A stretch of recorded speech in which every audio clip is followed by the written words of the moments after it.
All right, we are joined now by Kyle Rode and Jason Porter. This is the Liberty Player interview presented by Jason Porter Real Estate. Jason, I'm going to give it to you. I'm going to have you ask Kyle the first question tonight. Wow, right out of the bat, huh? Hi guys, good evening. Kyle, how you doing, buddy? I'm good, man. Thanks for having me on. Yeah, you bet. Thanks for joining us. My question, I think, right out of the gate here is seeing a little bit of an interesting trend with you the last three games, man. You've been catching fire a little bit and heating up and shooting real well. Looks like you're shooting the stroke with some confidence. And then big rebound night against Bradley with 10 rebounds a couple games ago. What's kind of clicking for you right now? How are you feeling? Are we just sort of maybe seeing that, or are you feeling some confidence and getting the stroke back? No, feeling good, man. Like you said, like it always feels good when they go in, and even when you have some misses, man, you just gotta stay confident and shoot the next one, and that's what our team needs me to do. So I'm gonna keep doing that and keep repping that out. It's crazy when you go on those trips, man. There's not a lot of gym time either, so really got to just have a great mental toughness and stay confident. Hey, Kyle, hope you had a good Thanksgiving. What did you guys eat for Thanksgiving? That's my question. Yeah, man. So we played on the Wednesday, and then Thursday was our travel day. So got up, had breakfast at the resort, and then we were bussed out of there at 9:30. So Oh, bussed man. there, it was like an hour and a half to the airport, 3.5 hour flight ish to Charlotte. Got in like let's say 4:45.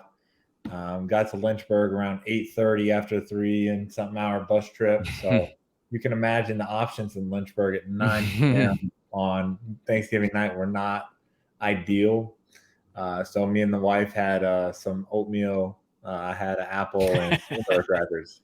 So that was Thanksgiving dinner. But they made up for it last night after the game. They catered county smoke for us and Nice. had a Nice. big spread of wings and sandwiches, and they're the best over there, man. So really appreciate Chelsea getting that for us yesterday. Kyle, what was the overall like Cancun experience like? What'd you do like when you got there? What'd you guys do to? How's the practices and stuff? How's that all work? Yeah, no, it's super cool. You don't leave the resort, so it's kind of cool. You literally walk in your slides to the practice court and to the locker room and back to your room, and there's a beach right outside your door, and it's a pretty cool experience, man. Have some high quality teams there. I think there's two divisions of four teams there, and just really cool. It brings you back to your AAU days a little bit. And it's a lot of fun because it's hoops and all you can eat food, and you can't beat that.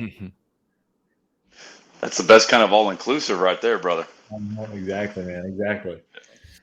Kyle, you told me yesterday after the game that you said that you felt like you guys were just a couple steps away from clicking, really gelling and coming together. What did you mean by that? Yeah, no, I think you kind of can see that. Like, for instance, the Southern Miss game. I mean, we go on a 26-0 run. Felt like we were doing a really good job defensively, and Peeves and Darius obviously are hitting shots. And then you look at the Northwestern game. I felt like we had a really good half of defense in that first half, and just a couple lapses here and there, man. It's just the margin of error shrinks when you play really good teams, and so I felt like we did a really good job the last two games of trying to put together 40 minutes defensively and offensively, and shots will come and go, but at the same time we want to hang our hat on the defensive end and trying to guard people. So I think the last 3 or 4 games, so we've really tried to focus on that, and yeah, to try to be who we are. Yeah, Kyle, what was, we didn't get a chance to talk to you last week because you guys were on the road, but, that you mentioned that 26-point comeback. What was that like going through that? What was your perspective on that? Yeah, it was honestly like I was going into some timeouts, and I was just like the crowd was roaring.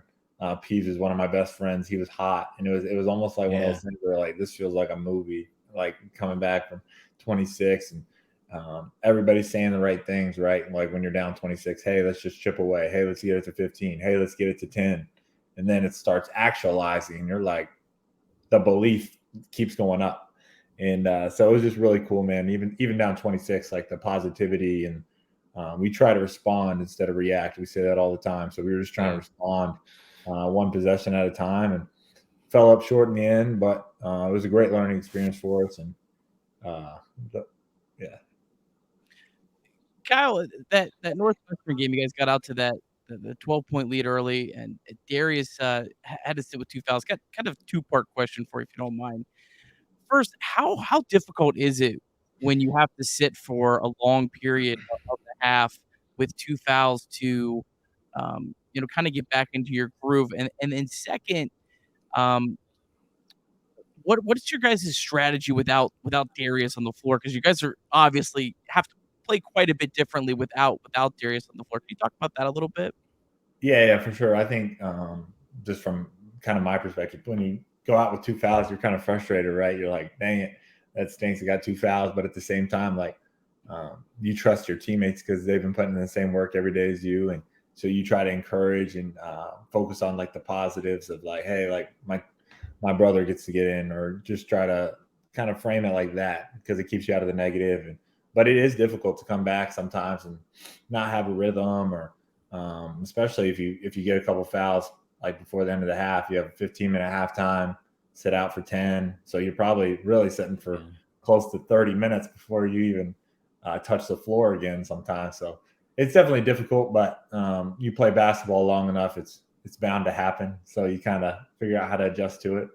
And then I think the Darius question, man, like having one of the best players in the country, like his usage rate is so elite for us, and we feel like he gives us the best chance to win when the ball's in his hands and making plays for our team. And so we just try to. Obviously, it's going to look a little different, but I think the concepts remain the same of playing together, playing unselfish, trying to touch the paint, get great shots. It just Darius makes us look really good sometimes. Kyle, going into this year, everyone's of course matured a year and got some great freshmen with Cleveland, and obviously the best named player on the entire squad, Porter. I'm a little biased, but how do you feel like your role has changed a little bit this year as you've gotten older and definitely part of the upperclassmen set again? How's your role different this year than last year, maybe a little bit? Yeah, no, I think it's kind of just increased just incrementally, just trying to get better, just keep shooting and keep creating for others. Darius coming back was huge for us, man. And losing a guy like Keegs, who was such a great leader for us and such a great shooter and did so many little things that people don't recognize too. So try to take on that a little bit, just help us in that way. But so I'd say those are probably the main things. But there's a lot of little things too that you gotta do, and that are tough to point out sometimes. But those are probably the main things. Yeah, Kyle, just curious. You guys coming back from Cancun, and then I think you guys have like one more tournament coming up, but there's only 5 or 6, out of conference games left. Yep. Like, do these tournament games, does it help you guys going into regular season play, conference play, where some of these games, like you only see Bradley, one time maybe in your career, but you see Stetson, maybe 8 times in your career, so how do these kind of games kind of help you to going towards conference season? Yeah, I think probably more so like the physicality in these games, like especially when Yeah. you're playing really good mid-major teams, really good high major teams.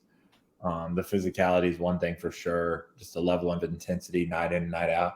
And then a lot of times in those tournaments, you're playing back-to-back days or one day rest in between. So it's a really good simulation of what March could look like, or what a Thursday, Saturday in the ASON could look like. And it gives you a really good understanding of, hey, you got to know a scout in 24 hours. You got to know a new team. You know what I mean? So it's great from that perspective. And our coaches and athletic training staff do a great job of making sure we're prepared mentally, physically, and so it's really a cool experience early in the season. Kyle, Blake Preston had a really good game against Bradley. Hadn't played a ton of minutes. Talk about him and how he was just, stayed ready, and maybe does he provide a different look for you guys that you guys in certain matchups can really exploit? Yeah, 100%. BP is the same guy every single day, no matter how much he plays, no matter how much he scores. Like his attitude is amazing, and I think I was so excited to see him dominate a team like that. Like he's 6'10" and has energy and is just a beast for us. And like you said, provides a different look. In this, it was a great matchup for him, obviously, and it was so excited he performed like that. Awesome. Well, thanks so much, Kyle. Jason, wanted to ask you, as we're getting into December, getting into the holiday season, what's the real estate market look like, and what can you guys do to help out people in the Lynchburg area? Yeah, definitely a transition in the market. Talked a little bit about that last week. Things have slowed a little bit. Depends on the interest rate for one thing. That's been a little bit of a reason for pause. But actually just had a contract last week. We were one of 7 offers on a place. So while it's slowed in some sectors, if the house is still ready to go and in good shape, it's going to sell pretty quickly. So we've got to be aggressive and be ready to go. A lot of game planning. I'll stay out of all the sports analogies, but definitely takes that mindset to be ready when something arises. And just as I've said in weeks past, I've got the full team ready to go. Got folks off the bench. Okay, I said it. But between lenders and my team's in place, ready to help anybody buying, selling, commercial, residential, doesn't matter. We're ready to go, and we're working right through December 31st, of course.